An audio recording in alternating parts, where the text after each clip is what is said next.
여러분들은 책을 어떻게 읽으시나요? 저는 구매하거나 빌려온 책은 처음부터 끝까지 읽는 편입니다. 수년간 그 방법을 고수하며 책을 무식하게 읽어 나갔습니다.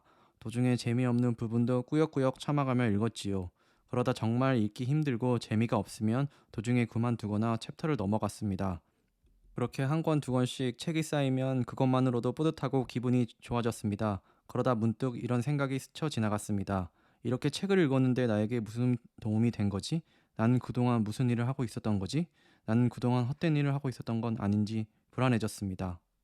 사업하는 허대리님의 새 책, 사업가를 만드는 작은 책을 읽다가 제가 고민하고 있던 부분에 아주 유용한 생각들이 담겨 있어서 공유해 보려고 합니다. 바로 덕수에 관한 부분인데요. 사업하는 허대리님은 일단 책을 많이 사신다고 합니다. 왠지 내게 도움이 될 것 같은 책, 영감을 줄 것 같은 책이 눈에 띄면 고민하지 않고 충동적으로 구매한다고 합니다. 저도 인터넷 서점에 들어가 새로 나온 책을 보면서 충동적으로 구매합니다. 정작 펼쳐보지도 않은 책들도 많이 있습니다. 허대리님은 산 책들을 곁에 쌓아두며 제일 끌리는 책을 고르고 목차를 보며 지금 내 상황에 도움이 될 것 같은 챕터부터 읽는다고 합니다. 그리고 본인에게 필요한 내용이 있는 부분만 읽고 책을 덮고 다음 책을 꺼내 읽는다고 합니다. 저는 책 한 권을 손에 잡으면 목차를 훑어보고 지금 당장 필요한 부분이 있더라도 처음부터 차례대로 읽어 나갑니다.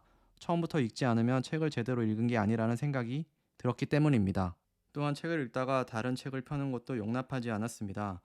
한 권을 끝내야 다른 책을 읽을 수 있다는 생각을 가지고 있었습니다. 책을 끝까지 읽어야 한다는 고집이 있었습니다.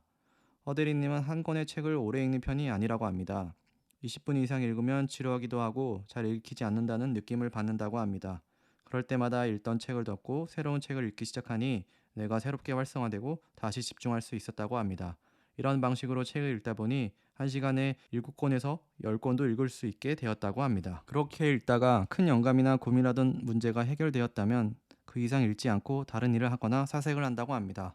사색은 카페에 가거나 산책을 하거나 운전을 하거나 샤워를 하면서도 할 수 있지요. 저는 사색보다 읽던 책들을 메모장에 옮겨 적거나 기록을 남기기에 바빴습니다. 책을 읽다가 중요한 내용이나 평소에 생각하고 있던 문제에 대한 힌트를 발견하면 그 내용을 저장하기에 바빴습니다. 고민해보거나 사색하는 시간을 가지지 못했습니다. 책을 읽고 제대로 소화하고 있지 않았던 것입니다. 내 것으로 만든 부분이 없었던 거지요. 허대리님은 과거 저질렀던 실수 중 하나는 책 읽는 행위 자체에 매몰되었던 것이라고 합니다. 그래도 내가 비즈니스 관련 책은 많이 읽어봤으니 사업도 곧장 하겠지 라고 생각했던 거죠. 이런 착각에 빠져 책 뒤에 숨어 지냈던 것 같다고 합니다. 저도 책 읽는 행위에 자체에 매몰되어 앞으로 나아가지 못하고 뒤처져 있기만 했습니다. 그래서 책을 읽고 다른 시도를 해보려 이렇게 유튜브 영상을 만들었습니다. 책에서 발견한 좋은 내용과 지식을 다른 분들과 함께 나누고 싶다는 생각이 들었기 때문입니다.